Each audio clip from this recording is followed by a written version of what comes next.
నేను ఎక్కడ కూడా విచారణ వేయమని అనలే. అక్కడి నుంచి బట్టి గారు లేచి వి వెల్కమ్ విచారణ, దానికి మేము వెనకకు పోము, వి వెల్కమ్. కానీ విషయం చెప్పదలుచుకున్నా అంటే ఎంత కన్వీనియంట్ గా ముఖ్యమంత్రి గారు మాట మారుస్తారనేది రాష్ట్ర ప్రజలకు మీకు రికార్డులు చూస్తే తెలుస్తుంది. బట్టి గారు లేచి పదే పదే మీలాగా ఓఆర్ఆర్ అమ్ముకోలేదంటే మీకు అంత ఇష్టం లేకపోతే దాన్ని రద్దు చేయండి, వాపస్ తీసుకోండి అని నేను అన్నా. అయితే ఇప్పుడు ముఖ్యమంత్రి గారు లేచి సరే విచారణ వేస్తామన్నారు, వి వెల్కమ్. కానీ నేను ఈ సందర్భంగా కోరేది ఏంటంటే ముందు రద్దు చేసి ఆ విచారణకు ఆదేశించండి, రద్దు చేయండి అని చెప్పి ఆ టెండర్లు రద్దు చేసి విచారణకు ఆదేశించాలని మీ ద్వారా కోరుతా ఉన్నాను.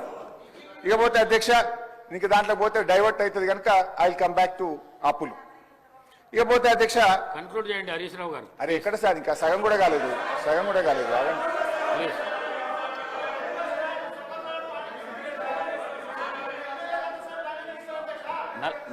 నలభై నిమిషాలు మాట్లాడండి మీరు. అంటే ఎన్ని ఇంటరప్షన్స్ సార్? ఇప్పుడు ముఖ్యమంత్రి గారు లేచిరి, బట్టి గారు 3 సార్లు లేచిరి, పొంగులేటి గారు లేచిరి, మా రాజగోపాల్ రెడ్డి అన్న గారు లేచిరి, ఇంతమంది డిస్టర్బ్ చేస్తే నేను అంటే వాళ్ళకి ఆన్సర్ చేయడానికి టైం అంతా పోయింది కదా సార్. 40 minutes మీరు మాట్లాడింది sir. Important subject sir, important subject sir. అయితే అధ్యక్ష, గౌరవనీయులు బట్టి విక్రమార్క గారు మాట్లాడుతూ ఇప్పుడు ఏమంటారంటే మేమేదో అప్పులు కట్టామన్నారు. బీఆర్ఎస్ ప్రభుత్వ హయాంలో మేము సంపద పెంచాం, పేదలకు పంచాం. సంపద పెంచడమే కాదు పేదలకు పంచాం. అదేవిధంగా అప్పులు మేము కూడా కట్టాం అధ్యక్ష. మీరు వారసత్వంగా ఇచ్చినటువంటి అప్పులు మేము తిరిగి కట్టాం. మా ప్రభుత్వ హయాంలో చేసిన అప్పులు కూడా తిరిగి కట్టాం. మా 9.5-10 ఏళ్ల పాలనలో దాదాపు 3 లక్షల కోట్ల రూపాయల అప్పులు మిత్తిలు బీఆర్ఎస్ ప్రభుత్వం తిరిగి చెల్లించింది. మేము అప్పులు కడుతున్నామని మీలాగా 6 గ్యారెంటీలు ఎగబెట్టడమో 13 హామీలు 400 హామీలు బీఆర్ఎస్ పేరు చెప్పి తప్పించుకునే ప్రయత్నం మేము మీలాగా చేయలే. మేము ఆనాడు కాంగ్రెస్ పేరు చెప్పి మేము తప్పించుకోలే. కానీ మీరేమో బీఆర్ఎస్ పేరు చెప్పి అప్పుల పేరు చెప్పి 6 గ్యారెంటీలను ఎగవేయించాలని 6 గ్యారెంటీలు వాయిదా వేసే ప్రయత్నం చేస్తున్నారు. గౌరవనీయులు బట్టి విక్రమార్క గారు బాండ్ పేపర్ మీద సంతకం పెట్టించిండు. ముఖ్యమంత్రి గారి సంతకం బాండ్ పేపర్ మీద, బట్టి గారి సంతకం 100 రోజుల్లో 6 గ్యారెంటీలు అమలు చేస్తామని చెప్పి ఇవాళ ప్రజల్ని మోసం చేసింది కాంగ్రెస్ పార్టీ.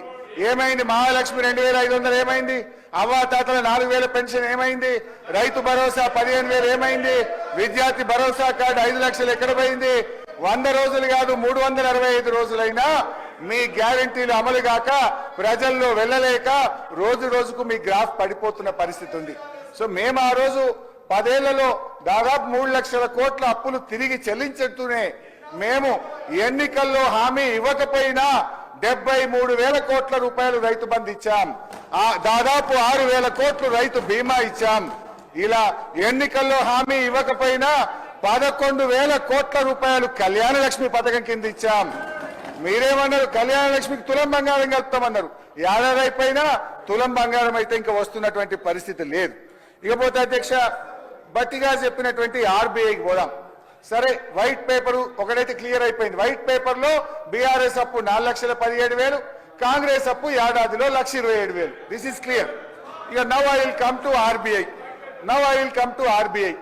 ఇక ఆర్బీఐకి వస్తే ఇది రిజర్వ్ బ్యాంక్ ఆఫ్ ఇండియా అనేది దేశంలో అత్యున్నతమైన సంస్థ. ఆర్బీఐ చెప్తున్న అనేక విషయాల్లో ఇవాళ ఇవన్నీ కూడా రికార్డ్స్ కూడా ఉన్నాయి. గౌరవనీయులు వారి దగ్గర బుక్ కూడా ఉంది. కావాలంటే పేజ్ వైజ్ కూడా నేను వారికి పంపిస్తాను, పేజ్ నెంబర్ కూడా చెప్తాను. ఆర్బీఐ రిపోర్టు 10 ఏళ్ల బీఆర్ఎస్ పాలనలో కొన్ని విషయాలు చెప్పింది.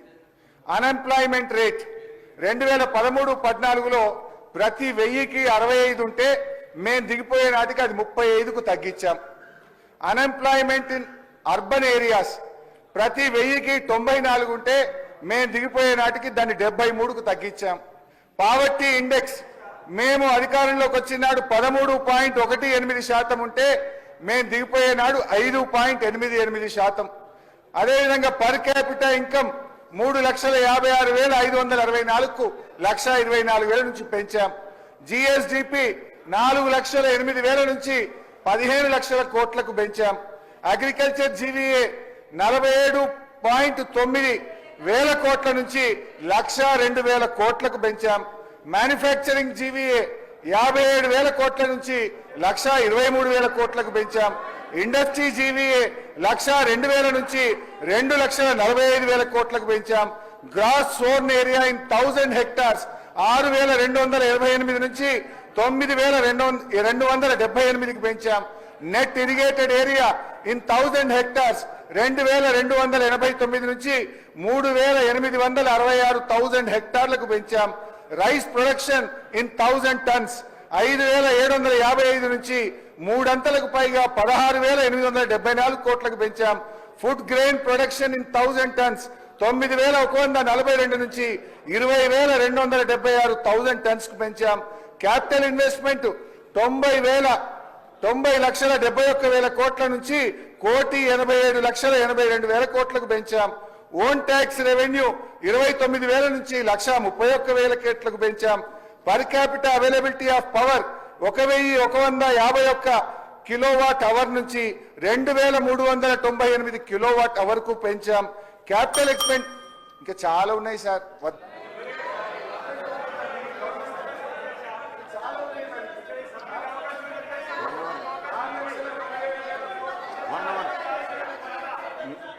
నాలుగు 4,17,000 కోట్ల అప్పు తెచ్చి ఏం చేసిండు అంటే మరి ఏం చేసినామో చెప్పాలి కదా అధ్యక్ష. ఇలా పెరిగిన ఆదాయం చెప్పాలి, మేము ఎన్నో విషయాలు కూడా చెప్పాలి కదా. ఇందాక బట్టైనా మాట్లాడుతూ ఉచిత కరెంటు మేమే ఇచ్చిన అన్నాడు. ఇదే సీట్లో జానారెడ్డి గారు ఎల్ఓపిగా కూర్చున్నప్పుడు కేసీఆర్ గారు అక్కడి నుంచి లేచి ఒక్క ఏడాది లోపల 24 గంటల కరెంట్ ఇస్తా రైతుల కంటే ఆనాడు జానారెడ్డి గారు ఏమన్నాడు, అరే అట్లయితే పోయి అట్లా 24 గంటలు ఎక్కిస్తామన్నాడు. ఆనాడు కాంగ్రెస్ ఇచ్చిన కరెంటు 7 గంటల కరెంటు, పొద్దున్నాక 3 గంటలు, దొంగ రాత్రి 4 గంటలు, ఉత్తుత్త కరెంటు, కాలిపోయే మోటార్లు, పేలిపోయే ట్రాన్స్ఫార్మర్లు. ఇవాళ 24 గంటల కరెంట్ ఇచ్చింది ఇవాళ బీఆర్ఎస్ ప్రభుత్వం అధ్యక్ష. ఈరోజు బాధ కలిగేది ఏంటంటే రేవంత్ రెడ్డి గారు కానీ ఈ ప్రభుత్వం ఏం చేస్తుంది, మేమేదైనా ప్రశ్నిస్తే మమ్మల్ని దబాయించుడు, ఎంక్వైరీల పేరు మీద అక్రమ కేసులు పెట్టుడు, ఇదే కదా మీరు చేసేది.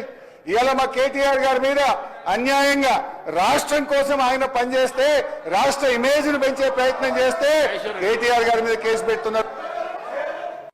మహేశ్వర్ రెడ్డి గారు